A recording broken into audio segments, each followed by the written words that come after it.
Hello and welcome here to TalkFCB and welcome back to the channel tonight, guys. And I've got to tell you, I am absolutely drained right now. Every single emotion that you can imagine we have gone through here tonight. It was an absolutely incredible game. I mean, we gave it the big build-up here, the Champions League semi-final, Barca with a big moment, of course.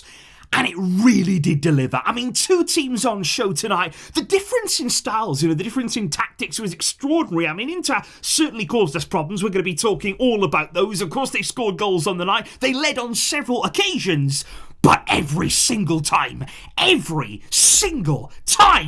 Barca bounced back. We have seen it all season long. The mental strength, the never say die attitude. And yet again tonight, it was on show.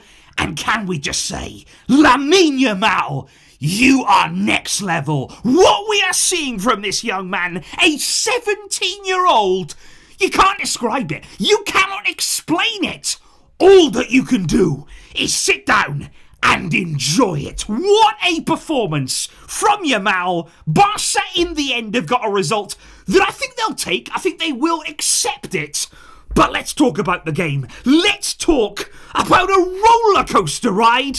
Let's do it. Because I've got to say, guys, even before the game kicked off, I mean, the alarm bells were ringing. The nerves were definitely there, especially in the warm-up, when we all saw Lamine Yamal seemingly struggling. He felt something maybe go a little bit or didn't feel so good about something. And there was real concern that he could even be replaced in the starting lineup by Fermin Lopez. But he was able to play, and play he did, because this right here was the Barca starting lineup. And what we saw was exactly the same lineup that we did against Real Madrid. And I think very early on, the big question was, okay, how did Barca look? This is the same team that went all the way to extra time against Madrid, that gave so much to win that Copa del Rey. How are they going to look in the opening minutes? And I've got to say, guys, and I think we all agree, it didn't look good. I mean, the way they started the game was shocking. I mean, they were not at it from the very beginning here. Inter were in. I mean, the game literally started and they were in behind us and we were second to every ball and we looked a little bit off the pace, and that is why when they scored after 30 seconds of this game, it wasn't a massive surprise. Barca seemed as though they weren't quite there, and that was incredibly worrying because, like I say, we know how much that win over Real Madrid took out of the players. We've been speaking about it in detail before this game even started, and for Inter to lead, and through Marcus Thuram, who he himself was pushing through the pain barrier tonight, that was a massive moment for Inter.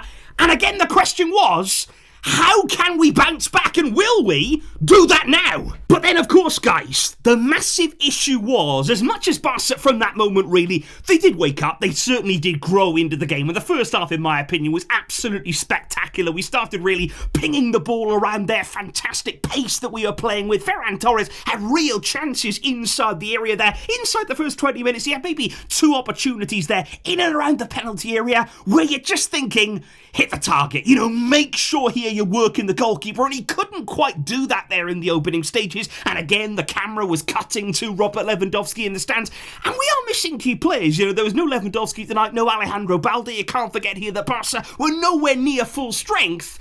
But of course it got so much worse, and when Inter took a 2-0 lead, I think we all feared the worst, and it was a very similar feeling actually to what we felt on the weekend against Real Madrid, whereby they came back into the game, they shocked us all. We felt those same feelings against Madrid, and even though Barca, we know they're capable of coming back, but I think every time we're thinking, can they do it again? Can they really do it this time as well? And they did. I mean, you can't doubt this team. You cannot question here whether they are capable of doing something. They will prove you wrong. They will show you immediately.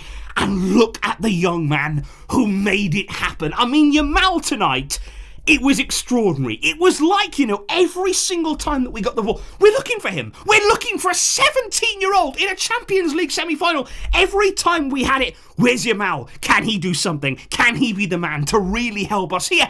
And he did. I mean, the goal to get us back in this game, to turn everything around, it's extraordinary. There are so many players there, Inter players, piling around him. There's no space. There's no room to operate in. He finds space somehow, and the finish, is unbelievable. I mean, what a goal that is from Yamal to get Barca back in the game, to drag us back into this contest, and he nearly did it again. He nearly went and scored another goal then. He's at the byline. DiMarco, I think he slid all the way into next week. I mean, Yamal left him on the floor, on the ground, cuts back inside, and very nearly finds the goal. Sommer actually tips it onto the bar, and you're just thinking, what is happening? What is he doing? He is doing things that even we as Barca fans, still haven't seen. He's still making us wow, even with us being fully aware of what he is capable of. And again, you're looking at players there like Dani Olmo. I think he was very, very important there. We were finding him in those little pockets. And again, there were so many Inter players. They were really parking the bus, let's be honest. They went 2-0 up there and they defended very, very deep. We knew to expect that. We knew exactly what was going to happen. And Olmo was trying to find his way through. Had a few half chances there inside of the penalty area. Again, you're looking to test Jan Sommer.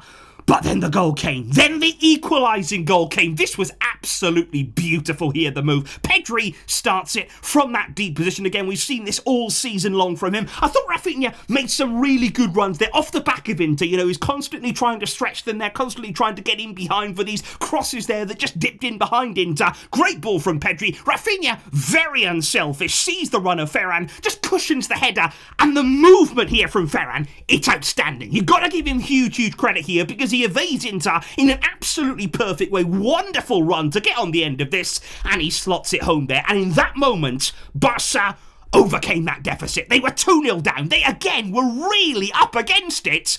And they came back. They showed so much steel, so much fight, so much desire. And even before halftime, there was more concerns for us. There was more obstacles that we had to overcome. And again, you're looking at that Madrid game, there is definitely a hangover. You know, Jules Koundé goes off injured there. A little problem, I think it's going to be with his hamstring. He's going to be in a race to be fit for that second leg.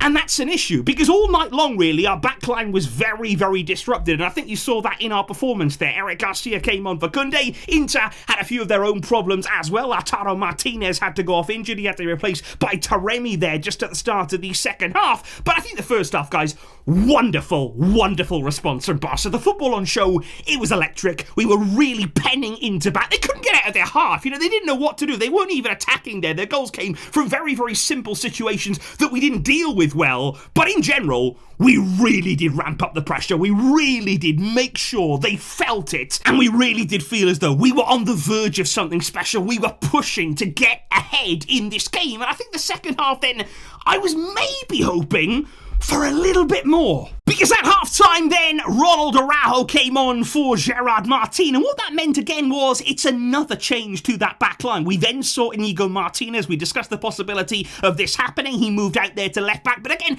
that limits you going forward there. He's not Balde. You know, we're not quite getting that output from left back. And especially in a game like tonight where Inter were so deep, we really, really did miss that threat on the left-hand side there. And even as the game went on, we saw yet more changes in that area. Pau Cubarsí had to come off. Andreas Christensen came on, which I thought was a big, big surprise given the fact that we barely seen him this season. We haven't seen him there for week upon week upon week. He came on in this game. Gavi as well came on later on for Pedri in midfield there, and Fermin came on quite early in the game for Dani Olmo. And I just thought in that second half, we were not able to sustain the pressure in the same way. And the reason for that was I didn't think we had the legs for it. You know, we weren't quite winning back the ball with the same consistency there. At times, Inter were getting out. They were escaping the press. They were playing around us. And they were able then, once they got around that initial press, they could get in behind. And they were dangerous. They were very, very dangerous tonight. The backline was definitely fragile. I think we were very, very uncertain in those areas. And I think that's highlighted by the fact that Denzel Dumfries,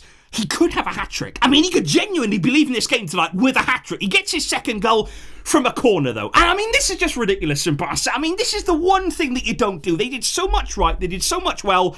They conceded basic goals. I mean, these are not difficult moments to defend. You know, you're up against top players. You're up against a top team. You could understand that if we're undone by a moment of magic, this was not it from Inter. It was very basic stuff there in terms of defending. Really frustrating to concede those kind of goals. And then, though, even after going 3-2 down, they do it again, just when you think, oh, maybe that's going to be the goal that really knocks the stuffing out of him. Maybe that's going to be the goal where they just can't quite bounce back from. We come up with a set piece of our own. Lamine Yamal stepping over the ball. Raphinha, What a hit! What a goal that is there! I'll tell you what, I'm gutted that doesn't go down as his goal. He deserves that goal. I know that it goes in off the back there of Jan Sommer. We're lucky maybe that happens. But he smashed that ball there. It was an unbelievable strike, and he had one as well later in the game. He was taking shots on from distance, as we should have done. Wonderful, wonderful effort. And again, it's just a huge mentality from Barca. Huge, huge attitude there to come back yet again, to be level on the score sheet.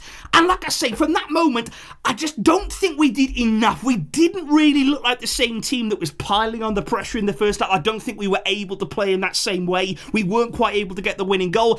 And Inter were scaring me. They were, I'll be honest, Inter were very, very scary in that second half. They were definitely breaching our backline. The Mkhitaryan disallowed goal, I thought it was a goal. I thought, honestly, guys, when it was disallowed, when we saw the replays, I thought, oh no, they are actually going to change their mind. This is going to stand. It looked incredibly tight, and it was.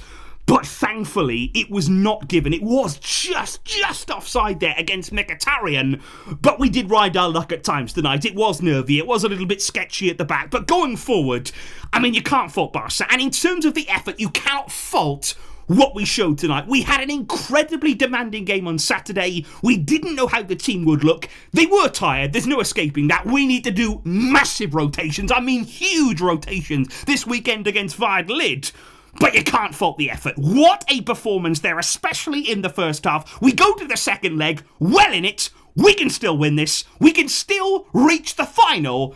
But guys, what is your feeling right now? What is your takeaway from this game? Are you happy that we got out of it with a 3-3 draw, given the fact that we were 2-0 down? Do you feel as though we could have and should have done more? Let me know exactly how you rate this performance and this result after the first leg. And of course, we are going to be talking more about it. We are going to be analysing this and building up to the second leg in Milan soon. Thank you indeed, though, for joining me here for all of the build-up and all of the reaction now. Let's keep moving forward, and we still believe. I will catch all of you soon, but until next time, as always, Vejska, Barça.